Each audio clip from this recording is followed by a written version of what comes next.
All right, so this is chapter 8 from Killing Mr. Griffin.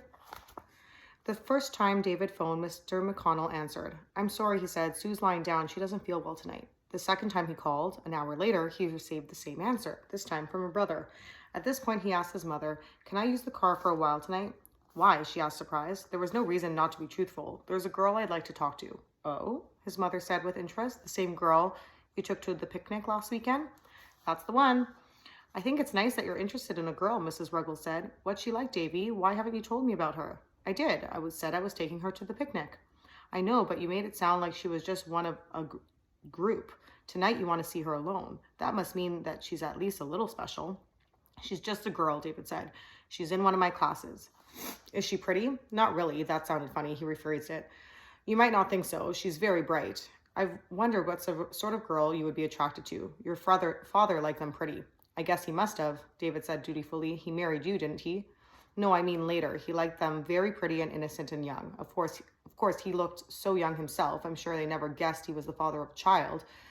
Do you remember him at all, Davy, your father?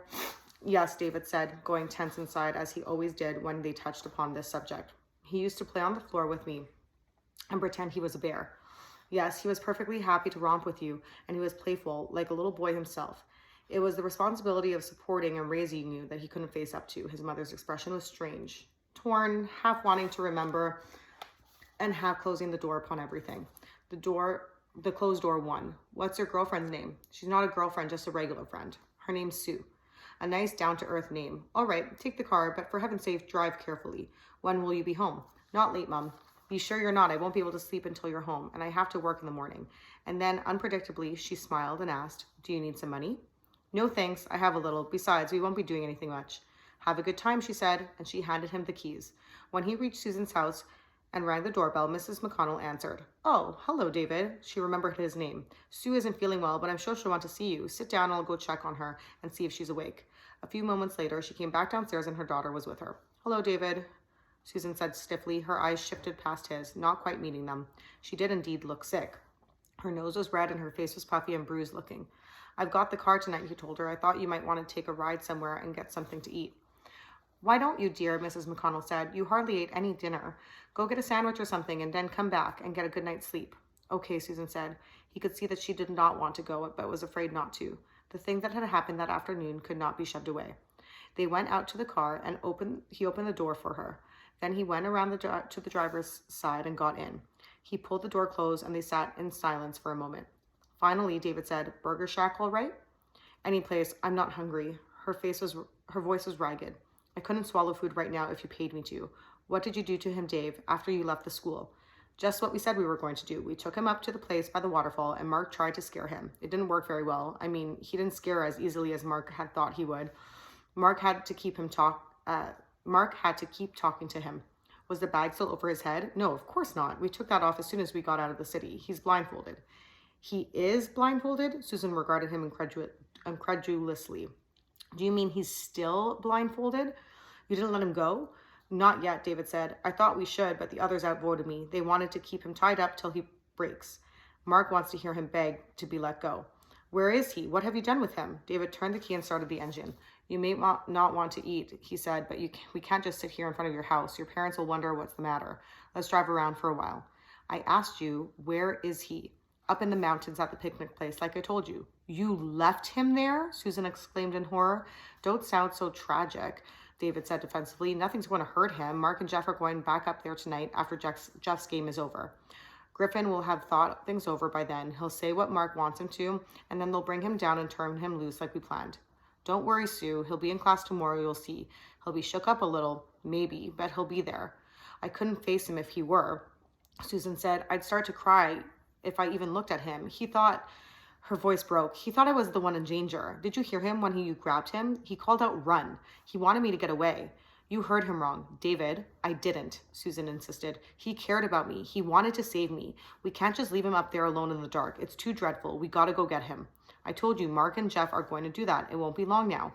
How can you know that? Those games run till after 11. By the time Jeff gets showered and changed and out of there, it could be midnight. Then who knows? Maybe they'll decide not to go at all. Maybe they'll tell each other we'll do it in the morning. They wouldn't do that, David said. But even as he spoke, a shadow of doubt shifted across his mind. Was it possible that they might do exactly what Susan was suggesting? As she said it would be late, and Jeff would be tired and hungry. He never ate before a game and was always starving afterward. It was not inconceivable that he and Betsy and Mark might stop somewhere for a hamburger, and time would slip by. It would be Betsy's curfew. Jeff would have to take her home, and then there would be just himself and Mark. Jeff was the one who owned the car, and if he was worn out from the game, they wouldn't do that, David said again, but his uncertainty showed in his voice. At least, I don't think they would. We can't take the chance, Susan said. We've got to go up there right now. Up to the mountains? Are you kidding? Just me and you without Mark? We can untie him and bring him down as well as they can. It's gone too far, Dave. It isn't funny anymore. When you told me about it at first at the picnic, I thought it would be fun, but it isn't. It's awful. She was crying now. In the faint light from the street lamp at the corner, David could see the glitter of her tears sliding out from under the rim of her glasses, making shiny streaks down the sides of her face. The sight upset him more than he would have expected. Well, he said, hell, I guess we could. It's just that Mark would be so pissed off. When he plans something, he likes it to go his way. Why should what Mark wants matter so much? We're in this just as much as he is, aren't we? Why shouldn't what we want matter? You don't understand, David told her. Mark isn't like other people. He struggled to find the words he wanted and was unable to do so. Mark was Mark. It was that simple. You didn't try to explain Mark. You accepted him. But Mark's not here now, and we are. Please, David, we've got to go up there. We can't leave him a minute longer. Her words came out in a strangled sob, and David felt his heart twist suddenly within him. Okay, he said gruffly. Okay, you win.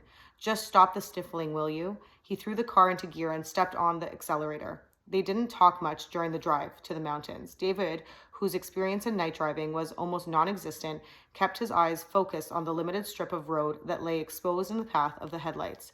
He was acutely conscious of the girl on the seat beside him. She was sitting very straight and still, with her hands gripped together in her lap. Her head was bent, and her hair fell forward so that when he glanced sideways, he could not see her face. At one point he asked, "Are you still crying?" "No, not anymore. Do you want to move over this way?" Wordlessly, she loosened her seatbelt and slid over to the seat so that she was close beside him, her shoulder touching his. She reached up and took off her glasses and wiped the lenses on the front of her blouse. "I didn't mean to make such a big deal," she said in a small voice. "It's just the thought of him up there alone. I know. It's okay." To his surprise, he found he really meant it. At that moment, he felt calmer, better, happier than he had for a long time. The car interior was a world in itself. He and this girl, whom he had hardly known before the past week, were its only inhabitants. Outside the car windows, darkness poured past them and drew together behind them, blocking out further reality. With his hands upon the steering wheel and the gas pedal under his foot, David knew a strange, exhilarating sense of freedom. His mother, his grandmother's school, sinks full of dishes, bowls of lime-colored gelatin were left far behind him. What would it be like, he wondered, to keep on driving, to never come back? What if he didn't turn north on the road into the mountains, but stayed instead on the highway, following it as far as it went, all the way to the coast? He tried to imagine what it would be like there. The air moist and salty, waves pounding upon sparkling beaches, gulls circling and screaming overhead. "Did you ever see the ocean?" he asked Susan. "Yes," she said, surprised at the question. 2 summers ago, my parents took us to California. Was it nice? We had a pretty good time. The beaches were fun. Then Kevin, my little brother, cut his foot on some barnacles and had to go to the emergency room for stitches. Things like that always happen on our vacations. "I've never been to either coast," David said. "I was just thinking what it would be like if we kept on driving until we reached the water. Then we could take a ship," Susan said, and go on farther and find an uninhabited island. People back here would think we disappeared off the face of the earth. You think about things like that too? Someday I'm going to live completely alone in a cabin in a million miles from anywhere, and think and read and write poetry and maybe even novels." She paused and then asked tentatively, "Do you think that's crazy, wanting to do that?" "That's not crazy," David said. "My father," he stopped himself. "Yes?" "He did something like that, I think. Just left and went and did his thing without worrying about what people thought. He looked like me. My gram says he did. Anyway, and there is a picture of him I found, and I remember a little. I remember his hands. They were thin and strong, and they were always gentle when they touched me." "Did you ever notice Griffin's hands?" "No," Susan said. "Not really. Should I have? I guess there's no reason you would. I never noticed it myself until this afternoon when we were tying him up. And all of a sudden I got this funny feeling. There was something about his hands that reminded me of my father." How odd, Susan said. Shouldn't the turnoff be right along here someplace? I think so. It's hard to tell at night. David squinted into the darkness. Is that it? That road there? That is a road, isn't it? Yes, I think that's it. Let's try it, Susan said. If we're wrong, it just means backing up and starting over. David turned the car onto the dirt trail and inched it forward, the headlights throwing back strange shapes and shadows as trees and bushes and rocks emerged from the depths of the darkness and crept past them and fell away again as new forms took their places. It's the right road, he said. How can you tell? I remember how it took a jog to the right, and you can see it now. But there's a big, craggy sort of rock there on the left. I can't see anything, Susan told him, just what's directly ahead of us. Sometime later, she asked, haven't we come too far? No way. We go to the end, remember? But it's taking so long. That's because I'm driving so slowly. All we need is to get stuck here. That would really fix things. They drove on in silence, and then suddenly they were at the clearing. Susan caught her breath with a little gasp. Someone's here. No, that's Griffin's car. You left it parked right here where anybody could see it? Who's going to see it? Nobody comes up this far, especially at night. He pulled up next to the Chevrolet and turned off the ignition and the headlights. Immediately, they were overwhelmed by silence. Complete, unbroken, heavy, weighted. The absolute stillness of a forest at night. For a long moment, they sat unmoving. When Susan spoke at last, it was in a whisper. It's so black. There's a flashlight in the glove compartment. My mom keeps it there in case of emergencies. David reached across her and groped along the dashboard. He located the button and pressed it, and the front of the glove compartment swung down, and he reached inside. For one awful moment, he thought the light was not there, but then he found it, shoved back under some papers. He took it out and pushed the door back into place. Okay, he said, are you ready? Without waiting for her answer, he pulled the handle and opened the car door. He got out, and his feet crunched loudly into dried leaves and dead branches. Wait, Susan said, I'll come out your side, and she slid out behind him. For some inexplicable reason, David could not bring himself to slam the car door. The sound would have cut through the stillness like a gunshot. Instead, he let it ease back into place and then pressed the switch to turn on the flashlight. The thin beam shot ahead of them, illuminating the path entrance. Okay, he asked. Okay, Susan said shakily. And then, Dave, think how terribly dark it must be back where he is. Think about how it must be for him lying there all alone, not knowing if anyone's going to come, ever. Well, we're here now, so he doesn't have to lie there much longer, David said reassuringly. He took her hand and felt small and cold in his, and he squeezed it hard. There was no reason for a girl like Susan to be here, frightened and remorseful, staggering around the mountain darkness. Why had he drawn her into this crazy plot? He asked himself angrily. Why, indeed, had he been drawn into it himself? It had been a dumb idea right from the beginning. People didn't go around kidnapping other people just because they didn't like them. There was nothing amusing about it, nothing to be gained by doing it. If anyone but Mark had suggested it, he would have told them that he was nuts.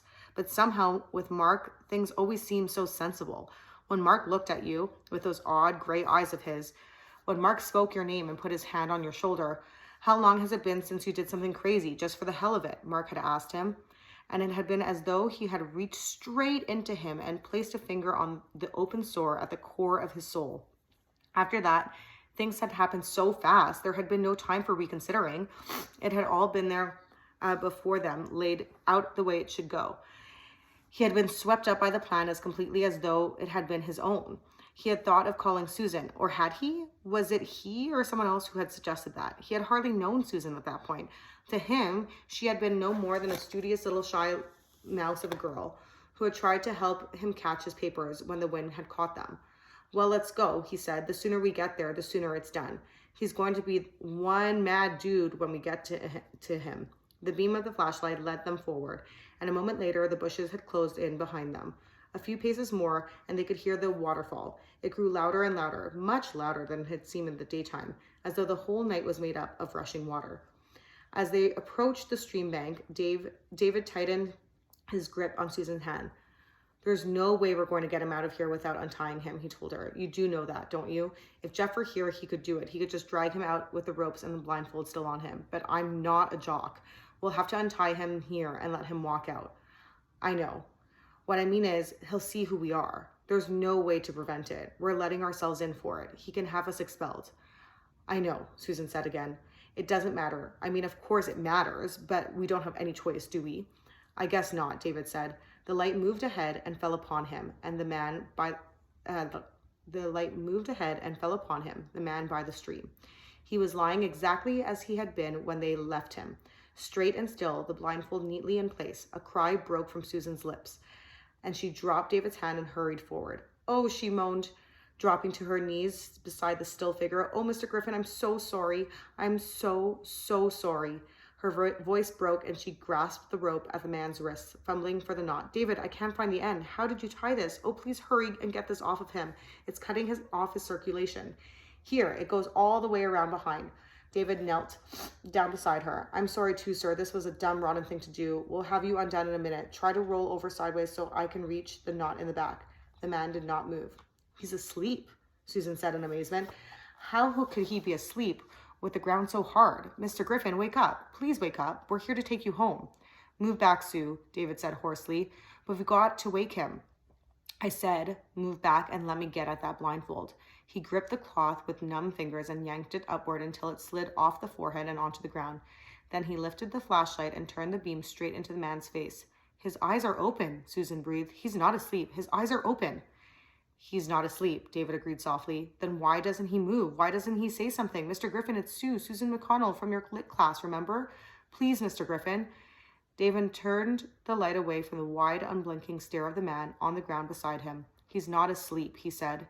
"He's dead."